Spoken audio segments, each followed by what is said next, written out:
Hi ladies, so my name is Mickey. My YouTube channel is Texas Mickloz. It's Texas M-I-C-K-L-O-Z. I've been vlogging on that channel for a few months. It's been since November 2011. My husband and I have been trying to conceive for 18 months now. So yeah, it's been a journey. To give you a brief summary of you know, what we've been through. Let me just say, my husband and I were high school sweethearts, and we got married in 2001. We were 19 at the time, and a year after graduation, my husband left for basic training. Then, in 2001, we got married, and a few months after that, 9/11 happened, and that's when the deployments began. So from the get-go, we were just like, you know what, we're getting married really young. Let's just wait to have children. Wait till we get to know each other and stuff. So once those deployments started, it was sort of hard for us to just go ahead and say, let's try to conceive. So we decided to wait, and we waited quite a while. I graduated college in 2009, just because of all the deployments and all the moves. Being a military wife, it sort of happens. You get moved, and with the move, transfers and blah blah blah. So anyways, we waited until I graduated 2009, and then he got back from his last deployment in November 2010, and that's when we started to talk about trying to conceive. At that time, I had an IUD, and December 3rd, 2010, I got it removed, and thus began our trying to conceive journey. And just 6 months in, I knew that something just wasn't right. My cycles were not regular, which they weren't before I started birth control, so, I didn't really think anything of it, but I just knew something wasn't right. And so I finally went to the doctor, and I got a referral to an RE. Unfortunately, just like the Army does, once you get situated somewhere, you get moved. So before I got to see my RE, we moved, and to another state, so I had to start the process over again. So once we got here, I saw my primary care manager, and I got referred to an OB and not an RE. The OB did all the startup work, so blood work, did my husband's sperm analysis, and I got an HSG done. My tubes were fine, they were clear, and my husband's sperm analysis, it was okay, but not like good or great. It was on the lower end of good. So yeah, once we finished that, he wanted to give me Clomid, and not monitor me. But by that time, I was well into watching all these TTC vlogs, getting information from forums and from online, Dr. Google. So I just did not feel comfortable with going through all this and not being monitored.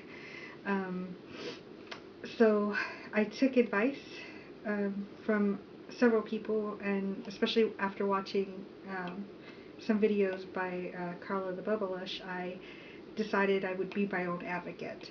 And I went back to my PCO, said, I've done all the starting workup. I want a referral to an RE because, I do not feel comfortable with taking Clomid and not being monitored.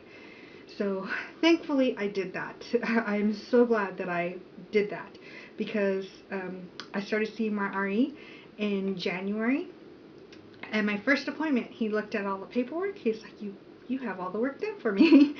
And he started to say, you're basically textbook PCOS. My FSH and my LH levels, they were off. I do have the darkening underneath my underarms and on the back of my neck. I have the extra facial hair, and I am not skinny by any means, so excuse me. So we got the ultrasound done because thankfully timing worked out great. I was on cycle day 3 that day, and voila, you saw the pearling on my ovaries. So yes, he said textbook PCOS. I was so glad to finally have a diagnosis. I wasn't happy about the diagnosis, but I was so glad to have some answers and know that it wasn't just in my mind that something wasn't right. So since then, we tried Clomid 50 milligrams. I did not respond. Clomid 100 milligrams did not respond. Femara, we started at 5 milligrams, did not respond either. With each cycle of those, my lining was just getting thinner and thinner. I'm currently on my second round of Follistim. I am a slow grower.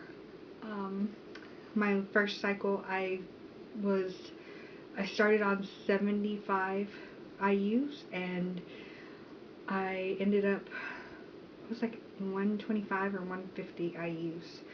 I had 8 scans, and it was a really trying cycle. It was 24 days, 24 nights of stimming. So yeah, that would wear on anybody. So this cycle we started on a higher dose, and tomorrow I will actually get to trigger, and I'm very, very excited about getting another opportunity, especially since this time it was only 19 days of stimming. So anyways, future plans. Um, you know, the Army pays for my medications. They pay for all these ultrasounds. You know, they pay for all the workup, but they do not pay for IUI or IVF. Um, so what would be out of pocket for us would be like the sperm washing and the actual procedure, but they'll pay for everything else. We, you know, if necessary, we will go that route. We'll have to save some more money, but you know, we will go through that route. Anything, anything that we have to put my body through to do this, we'll do. Right now, we do not object to trying adoption. We do eventually plan to adopt, but we do want to wait until after my husband retires from the Army, which will be in 8 years. So, yeah. What makes me unique? Well, I don't really know. I know I have a positive outlook no matter what. Yes, I have cried on these vlogs because, you know, it is a lot of stress and it is a lot of strain, but there's still like something there that I still have hope. I've never just fully given up hope. And I have an amazing husband that just, for some reason, always knows the right thing to say. And I don't know where he's getting that from because he's not that type of guy. So, also the fact that I am a military wife, I feel like I have a lot to offer on that aspect, on the aspect of the insurance and what I've had to go through as far as the military doctors go, and getting treatment. And I also feel like I have something to offer. I've noticed on a lot of these vlogs and a lot on Facebook that I am on the older end of the aspect of the spectrum of TTCers. I am about to be 31 in August. So yeah, a lot of the people that I've seen are around 25 or younger, or maybe a few years older than that. But so I feel like I have a little bit to offer on those aspects. I'd like to be a part of this this community of the 5 waiting room wombs, because I have watched your videos before, especially on an individual aspect. I believe I'm subscribed to most of you, so I just feel like I have something to offer, some information. I want to be able to sort of pay it forward, help people out like I have gotten help myself through watching these videos and being a part of the Facebook TTC community as well. So yeah, that's basically it. Thank you so much for your time and your consideration. And yeah, I guess I'll see y'all ladies later. Right, bye bye.